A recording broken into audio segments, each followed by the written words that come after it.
Procrastination is one of the most common human behaviors, yet also one of the most misunderstood. Almost everyone procrastinates at some point.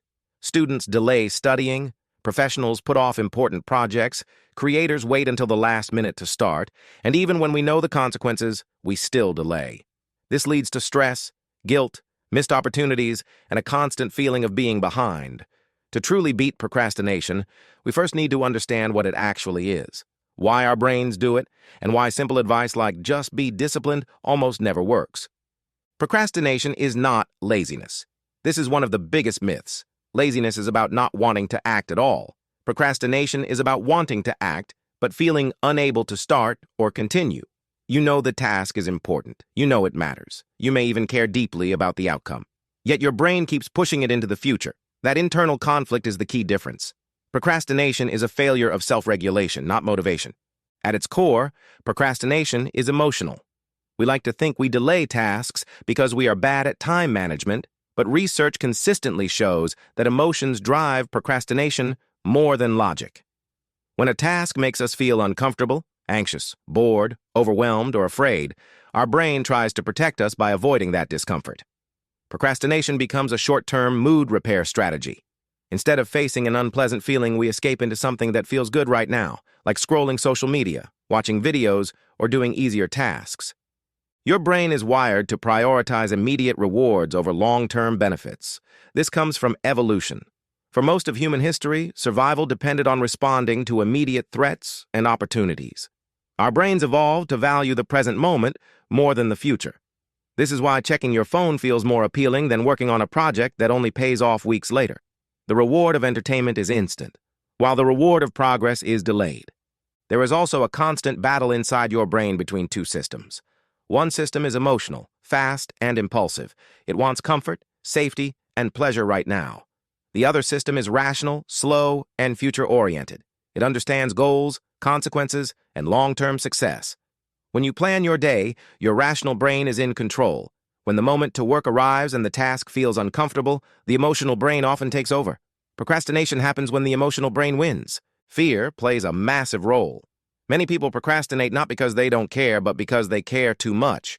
Fear of failure can make starting feel risky.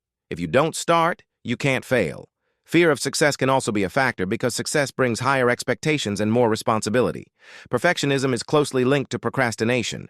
When you feel that your work must be flawless, starting becomes intimidating. The task feels huge, so your brain chooses avoidance. Another powerful cause is task ambiguity. When a task is vague, unclear, or complex, your brain struggles to know where to begin. Work on the project is not a clear instruction. Without a clear starting point, your brain experiences cognitive overload and chooses to delay. Procrastination often disappears when tasks become specific and concrete. Energy also matters more than we realize. Procrastination increases when we are tired, hungry, stressed, or emotionally drained. Self-control is not infinite. When your mental energy is low, resisting distractions becomes harder. This is why people often procrastinate more at the end of the day. It's not a character flaw, it's biology. The modern world makes procrastination even harder to escape. We live in an environment engineered for distraction. Apps, notifications, and endless content are designed to hijack attention and deliver quick dopamine hits. Your brain is constantly tempted with easier, more rewarding alternatives to deep work. Fighting procrastination today is not just about willpower. It's about defending your attention. Understanding why we procrastinate is powerful, but insight alone does not solve the problem. Beating procrastination requires changing how you work with your brain, not against it. The first step is to stop relying on motivation. Motivation is unreliable. It comes and goes. If you wait to feel motivated, you will often wait forever. Instead, focus on action first. Action creates motivation, not the other way around. Starting, even in a small way, generates momentum. Momentum reduces resistance. This is why the hardest part of any task is usually the first few minutes. One of the most effective tools is breaking tasks down into ridiculously small steps. Not small in theory, but small enough that your brain cannot justify avoidance. Instead of write a script, the task becomes open the document. Instead of edit the video, the task becomes watch the first 30 seconds.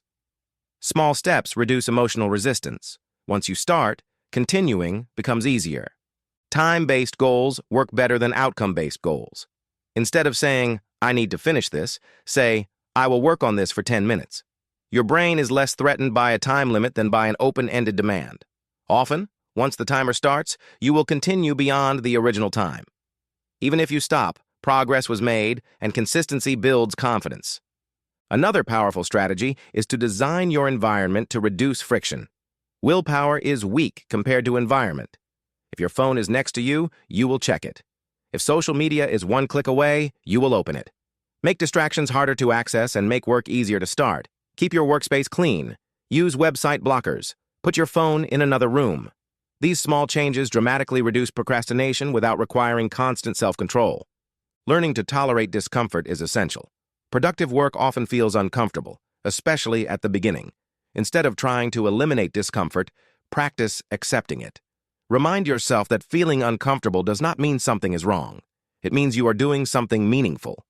When you stop trying to escape discomfort, procrastination loses much of its power. Self-compassion is surprisingly important. Many people respond to procrastination with harsh self-criticism. They call themselves lazy, undisciplined, or hopeless. This actually makes procrastination worse. Shame increases stress, and stress increases avoidance. Treating yourself with understanding reduces emotional resistance and makes it easier to re-engage with the task. Be firm but kind. Clear deadlines and accountability help the future feel real. Procrastination thrives when deadlines feel distant and abstract. Breaking deadlines into shorter checkpoints creates urgency. External accountability, such as sharing your goals with someone else or working alongside others, also increases follow-through. Humans are social creatures, and accountability taps into that instinct. Another underrated strategy is starting before you feel ready. Waiting to feel prepared is another form of procrastination. You do not need clarity to start. You gain clarity by starting. Early work can be messy and imperfect. That is normal.